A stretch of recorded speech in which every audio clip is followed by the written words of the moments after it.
Hi friends, నేను మీ నవీన్. మీరు చూస్తున్నారు Naveen tech tips Telugu YouTube channel. Guys, ఇవాళ కూడా మీ అందరి కోసం ఒక మోస్ట్ ఇంపార్టెంట్ అని కాకుండా ఇన్ఫర్మేటివ్ వీడియో తీసుకొచ్చాను అనమాట. సో గైస్, బయట ఎండలు అయితే చాలా అంటే చాలా బీభత్సంగా అయితే కొడుతున్నాయి అనమాట. సో మనకు మార్చ్ అయిపోయింది, ఏప్రిల్ అయితే వచ్చేసింది. మార్చ్ అండ్ ఏప్రిల్లోనే ఇంత ఘనం ఎండ కొడితే కనుక సో మే కూడా అయితే రాబోతుంది అనమాట. సో మేలో ఇంకా చాలా విపరీతంగా అయితే ఉంటుంది కదా. సో ఎలా అయితే మనకు ఎండ అయితే కొడుతుందో దాంతోపాటు మనం యూజ్ చేస్తున్న మొబైల్ యొక్క హీట్ కూడా నార్మల్గా పెరుగుతూ వస్తుంది అనమాట. సో అలా హీట్ అయినప్పుడు చాలా మంది అయితే భయపడుతూ ఉంటారు, మొబైల్ పేలిపోతుందో అని చెప్పేసి, బ్యాటరీ డెడ్ అయిపోతుందో అని చెప్పేసి, లేకపోతే ఇంకా ఏమైనా ఇష్యూస్ వస్తాయని చెప్పేసి చాలా మంది అయితే భయపడుతూ ఉంటారు. సో ఈ వీడియోలో మీ అందరి కోసం అయితే ఒక 5 టిప్స్ అయితే చెప్తాను అనమాట. ఈ 5 టిప్స్ కనుక మీరు పాటిస్తే మీ మొబైల్ అనేది చాలా తక్కువ హీట్ అయితే అవుతుంది అనమాట. సో నేను టిప్ చెప్పిన తర్వాత మీరు టిప్ చేయకముందు మీరైతే డిఫరెన్స్ కూడా మీరైతే కనుక్కోవచ్చు. చాలా అంటే చాలా డిఫరెన్స్ అయితే ఉంటుంది. మీ మొబైల్ హీట్ అవ్వడం అనేది చాలా అంటే చాలా తక్కువ అయితే అవుతుంది అనమాట. ఫస్ట్ టిప్ వచ్చేసి రిమూవ్ బ్యాక్ కేస్ అనమాట. సో గైస్, చాలా మంది మన మొబైల్ సేఫ్టీ కోసం అయితే బ్యాక్ సైడ్ కేస్ వేస్తూ ఉంటాం కదా. అంతేకాకుండా ఆ కేస్ వల్ల మన మొబైల్ ప్రొటెక్ట్ కూడా ఉంటుందని చెప్పేసి చాలా మంది కేసెస్ అయితే యూజ్ చేస్తారు. గైస్, ఆ కేస్ ఏదైతే మీరు యూజ్ చేస్తున్నారో దాన్ని మీరు రిమూవ్ అయితే చేసేసేయండి. నిజంగా మీరు విన్నది కరెక్టే, రిమూవ్ అయితే చేసేసేయండి అనమాట. ఎందుకంటే మీ మొబైల్ మీరు యూజ్ చేస్తున్నప్పుడు ఏదైతే హీట్ అయితే వస్తుందో ఆ కేస్ ఉండడం వల్ల మీ మొబైల్ ఇంకా హీట్ అవుతుంది అనమాట. సో అలా హీట్ అవ్వడం వల్ల మీ బ్యాటరీ పేలిపోయే అవకాశాలు ఉన్నాయి, మీ ఫోన్ డెడ్ అయ్యే అవకాశాలు అయితే ఉన్నాయన్నమాట. సో మీరు యూజ్ చేస్తున్న కేస్ అనేది తీసేయండి గైస్. సో మీరు తీయలేము అంటే కనుక సో మీరు కేసులలో మనీ కావచ్చు, లేకపోతే స్లిప్స్ కావచ్చు, ఇలాంటివి అయితే పెట్టకండి అనమాట. సో నన్ను అడిగితే కనుక 100% మీరు అయితే కేసు అయితే తీసేసేయండి. కొంచెం కేర్ తీసుకుని మీ మొబైల్ యూజ్ చేస్తే కనుక మీ మొబైల్ హీటింగ్ అనేది చాలా అంటే చాలా తగ్గుతుంది అనమాట. సో ఏదైతే కేసెస్ అయితే ఉన్నాయో వాటిని అయితే మీరు రిమూవ్ అయితే చేయండి. ఇది ఒక ఫస్ట్ టిప్ అనమాట. సెకండ్ టిప్ వచ్చేసి ఛార్జింగ్ అనమాట.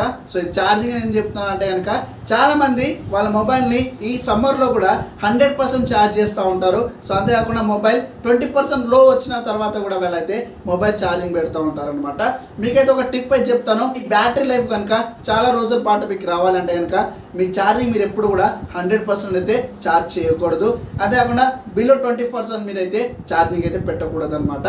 సో బిలో 20% కంటే ముందే మీరైతే ఛార్జింగ్ అయితే పెట్టేసేయాలి. సో చాలా మంది అయితే ఈ సమ్మర్లో వాడి వాళ్ళ ఫోన్స్ అయితే డెడ్ అయిపోయే వరకు అయితే యూజ్ చేస్తూ ఉంటారు. అలా కాకుండా మీరు 20 అబవ్ ఉన్నప్పుడే మీరైతే ఛార్జింగ్ పెట్టడానికి ట్రై చేయండి.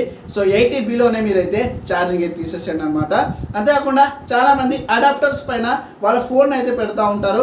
సో అడాప్టర్ హీట్ అంతేకాకుండా మీ మొబైల్లో ఉన్న హీట్ వల్ల మీ మొబైల్ బ్లాస్ట్ అయ్యే అవకాశం అయితే ఉంటుంది. అలా కాకుండా మీ అడాప్టర్కి మీ మొబైల్ కొంచెం దూరం ఉండేటట్టు మీరైతే కొంచెం దూరం అయితే పెట్టండి. అలా మీరైతే మీ మొబైల్ బ్లాస్ట్ అవ్వకుండా అయితే మీరు చూసుకోవచ్చు అనమాట. ఆ విధంగా మీ మొబైల్ కూడా హీట్ అయితే అవ్వదు. ఈ యొక్క సెకండ్ టిప్ని మీరు డెఫినెట్గా అయితే పాటించాలి for safety. Friends, third tip వచ్చేసి గేమింగ్ అనమాట. సో మనలో చాలామంది గేమర్స్ అయితే ఉంటారనమాట. సో వాళ్ళ మొబైల్ని బీభత్సంగా వాడుతూ ఉంటారు. సో ఎందుకంటే ఇప్పుడు మనకు స్కూల్స్ ఉండవు, కాలేజెస్ అయితే ఉండవు, బీభత్సంగా మొబైల్ యూజ్ చేస్తూ ఉంటారు. పొద్దున్న నుంచి నైట్ వరకు అయితే గేమింగ్ ఎక్కిస్తూనే ఉంటారనమాట. సో గైస్, ఎవరైతే గేమర్స్ మీరు ఆడుతున్నారో, ఏవైతే ఎక్కువ పర్ఫార్మెన్స్ ఎక్కువ యూజ్ చేస్తుంటారో మీరైతే కూలింగ్ ఫ్యాన్స్ అయితే కొనుక్కోండి అనమాట. సో అది కూడా మొబైల్ కూలింగ్ ఫ్యాన్స్ మనకు చాలా బ్రాండ్ తీసుకొచ్చాయి. రియల్మీ కావచ్చు, ఐక్యూ కావచ్చు, ఇలా మనకు చాలా బ్రాండ్స్ అయితే cooling fans, mobile cooling fans అయితే ఉంటాయి. వీటిని మీరు అయితే ఆర్డర్ చేసి అయితే పెట్టుకోండి. ఎవరైతే గేమర్స్ ఉన్నారో వాళ్ళకైతే చాలా బాగా యూజ్ అవుతుంది. సో మీ మొబైల్ బ్లాస్ట్ అవ్వకుండా, మొబైల్ హీట్ అవ్వకుండా మీకైతే చాలా బాగా ఉపయోగపడుతుంది అనమాట. అలాంటి ఫ్యాన్స్ అయితే యూజ్ చేయండి. సో మీరు కూల్ టెంపరేచర్లో సో ఏసీస్ కావచ్చు, కూలర్స్ దగ్గర మీరైతే గేమ్ ప్లే చేయడానికి అయితే ట్రై చేయండి. అక్కడ మీకైతే గేమింగ్ ఫాస్ట్ అయితే ఉంటుంది. అంతేకాకుండా మీకు అవ్వకుండా కూడా మీకైతే మొబైల్ అయితే ఉంటుంది అనమాట. ఈ టిప్ని అయితే మీరు డెఫినెట్గా అయితే పాటించండి. నెంబర్ 4 టిప్ వచ్చేసి గైస్, మనలో చాలా మంది సో బయట ఫోన్ యూజ్ చేస్తూ ఉంటారు, అవుట్డోర్లో యూజ్ చేస్తూ ఉంటారు. సో పైన ఎండ అయితే కొడుతూ ఉంటుంది, కింద మొబైల్ యూజ్ చేస్తూనే ఉంటారు ఎండలో. అది కూడా ఫుల్ బ్రైట్నెస్ పెట్టి యూజ్ చేస్తూ ఉంటారు అనమాట. సో మీరు అవుట్డోర్లో ఉన్నప్పుడైతే అతి తక్కువగా మీ మొబైల్ యూజ్ చేయండి గైస్. ఎందుకంటే ఆ హీట్ వల్ల మొబైల్ బ్లాస్ట్ అయ్యే అవకాశం ఉంటుంది. ఎందుకంటే మొబైల్ మీరు యూజ్ చేస్తూ ఉంటారు. ఫస్ట్ మే మెయిన్గా మన మొబైల్ హీట్ అయ్యే కారణం వచ్చేసి అక్కడ ప్రాసెసర్ హీట్ అవుతుంది, బ్యాటరీ హీట్ అవుతుంది, డిస్ప్లే మనం యూజ్ చేస్తూ ఉంటాం కాబట్టి చాలా బాగా హీట్ అవుతూ ఉంటాయి ఇవన్నీ కూడా. సో అలా మీరు మళ్ళీ హీట్లో మీ మొబైల్ యూజ్ చేస్తే కనుక డెఫినెట్గా అయితే బ్లాస్ట్ అయితే అవుతుంది. సో మీరు డెఫినెట్గా అయితే మీరు అవుట్డోర్లో ఉన్నప్పుడు అయితే చాలా అంటే చాలా తక్కువగా మీ మొబైల్ మీరు యూజ్ చేయండి.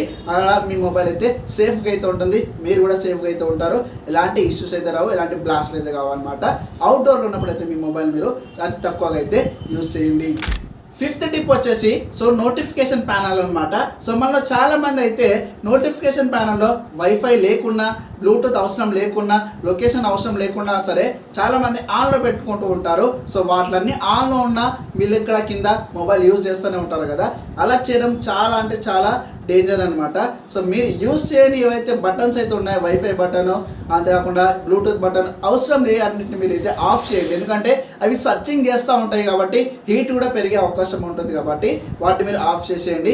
అంతేకాకుండా నెక్స్ట్ వన్ వచ్చేసి ఎవరైతే మీరు యూజ్ చేయని అప్లికేషన్స్ ఉంటాయో వాటికి అయితే బ్యాక్గ్రౌండ్లో రన్ అవుతూనే ఉంటాయి, బ్యాటరీ అనేది డ్రైన్ అవుతూనే ఉంటుంది కదా. ఏవైతే బ్యాక్గ్రౌండ్లో రన్ అవుతున్న యాప్స్ అయితే ఉంటాయో వాటికి మీరు బ్యాటరీ కన్జంప్షన్ అనేది ఆఫ్ చేసేయండి. ఆ విధంగా కూడా మీ మొబైల్ అనేది హీట్ అయితే చాలా అంటే చాలా తక్కువ అయితే అవుతుంది అనమాట, హీట్ అవ్వకుండా అయితే ఉంటుంది. సో మీరు ఏవైతే బ్యాక్గ్రౌండ్లో రన్ అవుతున్న అప్లికేషన్స్ మీరైతే నెట్వర్క్ కావచ్చు, వైఫై కావచ్చు, బ్యాటరీ పర్మిషన్స్ అన్నీ కూడా మీరైతే ఆఫ్ చేసేయండి. ఆ విధంగా కూడా చాలా అంటే చాలా తక్కువ మీ మొబైల్ అయితే హీట్ అవుతుంది గైస్. ఇంకొక ప్రో టిప్ అయితే చెప్తాను అనమాట మీ అందరికి. సో మనలో చాలా మంది మొబైల్ హీట్ అవుతుందని చెప్పేసి అయితే ఫ్రిడ్జ్ లో అయితే పెడతా ఉంటారు అనమాట. ఇలా చేయడం వల్ల మీ మొబైల్ అయితే నిజంగా అయితే బ్లాస్ట్ అయితే అవుతుంది. కొందరు పెట్టి తీస్తున్నా కూడా నా మొబైల్కి ఏం అవ్వట్లేదు అని చెప్పేసి అనుకుంటారు. ఏదో రోజు మీకు అయితే మొబైల్ అయితే బ్లాస్ట్ అయితే అవుతుంది అనమాట. ఎందుకంటే మనం ఏదైతే టెంపరేచర్లో తట్టుకుంటామో మన మొబైల్ కూడా అదే టెంపరేచర్ తట్టుకుంటుంది. మరి కూల్ కాదు, మరి హాట్లో ఉన్న మొబైల్కి మనకి అదే డేంజర్గా అనమాట. సో మీరైతే ఫ్రిడ్జ్లో అయితే కూల్ టెంపరేచర్లో అయితే పెట్టకండి, నార్మల్ కూల్ టెంపరేచర్లో యూజ్ చేయండి. ఇది బెస్ట్ అయితే అవుతుంది. ఎలాంటి బ్లాస్టర్స్ కావచ్చు, ఎలాంటి డెడ్ అవ్వకుండా అయితే ఉంటాయి అనమాట. సో గైస్ చూసారు కదా, ఈ 5 టిప్స్ మీరైతే పాటిస్తే కనుక ఈ సమ్మర్లో మీ మొబైల్ హీట్ని మీరైతే చాలా అంటే చాలా తగ్గించుకోవచ్చు అనమాట. మీ అందరికీ వీడియో అయితే నచ్చింది అనుకుంటాను. నచ్చాక ఒక లైక్ చేయండి, మీ ఫ్రెండ్స్ అండ్ ఫ్యామిలీ మెంబర్స్ కూడా షేర్ చేయండి, వాళ్ళకు కూడా అయితే ఉపయోగపడుతుంది. Thank you for watching.